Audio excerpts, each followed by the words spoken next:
Hey, what's going on, guys? It's me, Vetsio7, and today I'm going to show you guys how to beat hard mode in the dungeons.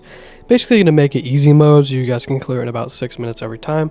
Now, of course, you do want right around 6 people, as I think it is the most effective way to do it fast. But in terms of stats, this is what I run, and it seems to work out really well. So if you go to your stats here, I like to run max sword and fruit, and also a lot in health, and a little bit in melee. In terms of passives, the best passive you could possibly have for it is debility. So debility basically debuffs everything in there and makes them take 15% more damage by everybody. So this is just insane. Really good for it. Just like insane, honestly. If you want to have fast times, you're going to need debility. Now, in terms of your weapon, you actually want to have Riptide Slayer. Now, the thing with Riptide Slayer that makes it so good for the hard raid is that the range that it has just makes your life so nice. Also, the damage on it is extremely high, so it has a lot of range, which means that you can play from afar. And then Magma also suits this playstyle quite well. So Magma is the highest one of the highest DPS routes in the game. Now, this isn't the strongest build possible for it, but the fact that I've done them so many times, and this exact combo is the best, bro. It makes my life so easy. The fact that I could just play from range the entire time, it's just so nice. With like this damage is insane, by the way. Like, it's all from range. It's just really just solid, easy to use, all around really good for the average player, and also not too difficult to get. Riptide Slayer might be a little hard to get, so here are some other swords you could use. Phoenix Blade is a really good alternative, as it is a range and also has just insane damage. So this is a really good sword that you could also use. This is the highest DPS sword in the game as well. So not a bad choice, and it also is ranged. Works well with Magma.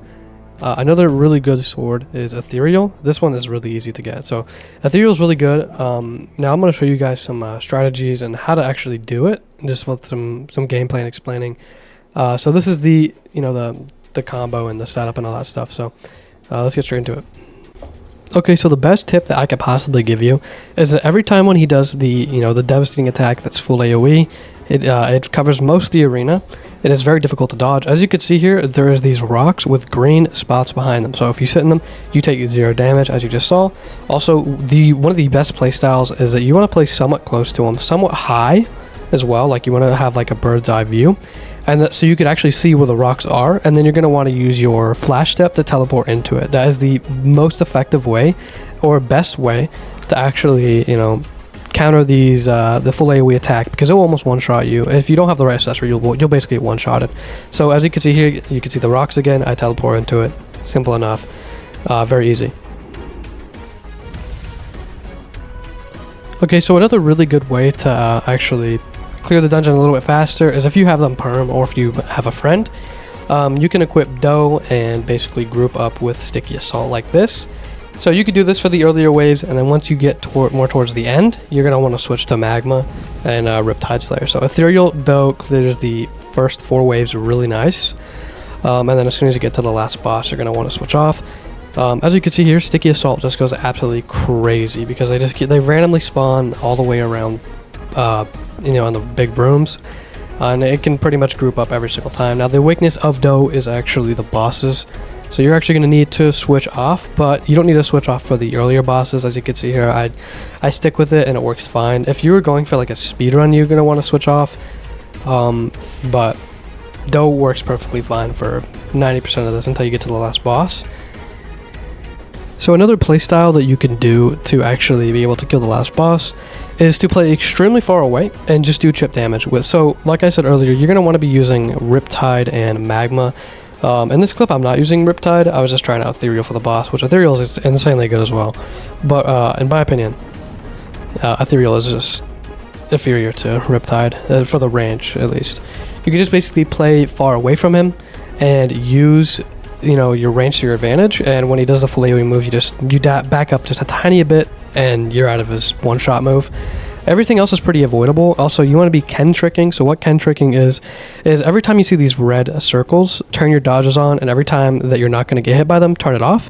So you basically are always recharging your dodges, and then when you need them, you'll have them, so you won't take a bunch of damage. Also, Sea Beast V2 is extremely good for this.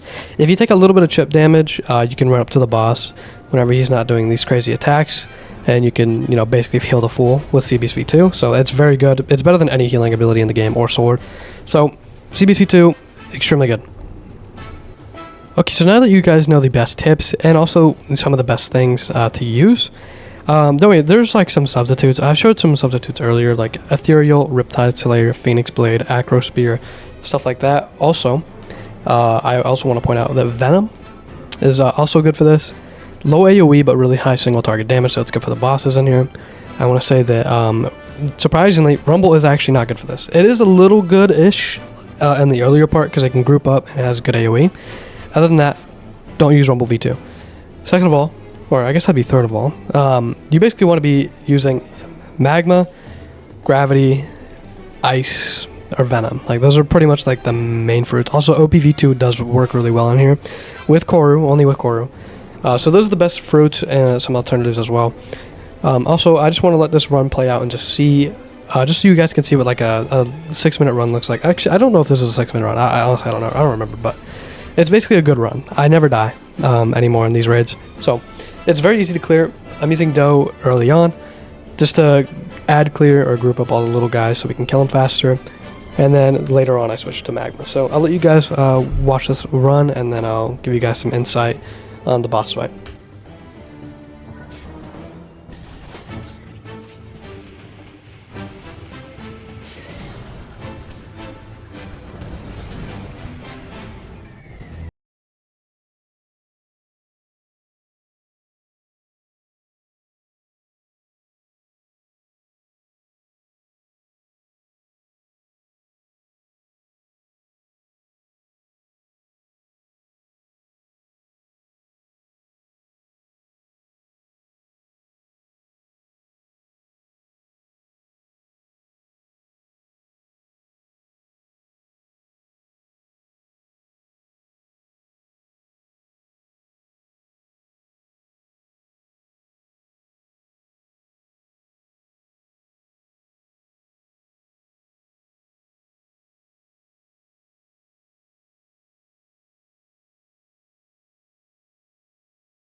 Boss fight here. We're switching to Magma Ethereal, one of the highest DPS combos in the game. Actually, I think it's the second highest DPS combo in the game. Just behind Jester, OP, Koru V2. That build is ridiculous, but this is basically the second best in my opinion. Maybe better with the new sword. I haven't checked it out yet, but I doubt it. We're just gonna go ahead and melt his first form. His first form is no challenge at all, but his second form is disgustingly OP. Also, this strategy that I'm doing here, as you can see with Ethereal, I'm using it to push him off to the, into one of the corners. So basically, I know what way to run. Because if you're just fighting him and you're not paying attention to where he's positioned, you could actually end up running into the wall and just get stuck and die to the roar. If you're not using the rocks. So I'm using Ethereal to push him into the wall. So this is also a decent strategy, but it's not the best. But it does work. You know, this is one of the first ones I ever did in here, and we were just figuring it out. So we're just pushing him into the corner, which we'll do here too. It's going to be one of the very first things I do. So now I know what position, what way to run, which is behind me. So anywhere, it just makes it where you know where to run. It's really nice. As you can see here, you could go up. I don't think it avoids it completely sometimes, but as you can see, I made it to the rock here. He's doing it again. Oh, almost kills me here actually. But we have CBSV2 coming up, so. Which we're just going to play our life now, because you definitely don't want to die in these. If you die, you don't get any rewards. If you do enough damage to the boss, you'll get the drops. But we're going to pop our Sea Beast here, and we're just going to rush him before he can do any attacks. Push him back into the corner as well, just so I know what direction to run. And boom, back to full HP. That's why you want Sea Beast V2. You don't have to switch swords or anything. You just pop your ability, and you're fine. So, really good strategy here, just since we're playing from range right now, or we're running away from him. Don't get caught by that. It's pretty simple, honestly, once you do it a few times, or if you implement these strategies. You could do the pushing strategy into the wall. You could just do the bird's eye view, teleport into the rocks, or you could just play super far away with Riptide Magma. There's 3 things you could do, whatever playstyle you like or prefer. In my opinion, I think the best one is just staying above him and just teleporting into the rocks, as it's super simple. We do it here as though it teleports us and almost gets us killed again. But we have Sea Beast, and he's almost dead anyway, so it doesn't matter. That's why you need a good accessory as well, so you don't get one shot. I hope you guys enjoyed this video. Please like and subscribe for more, and I'll catch you guys in the next one.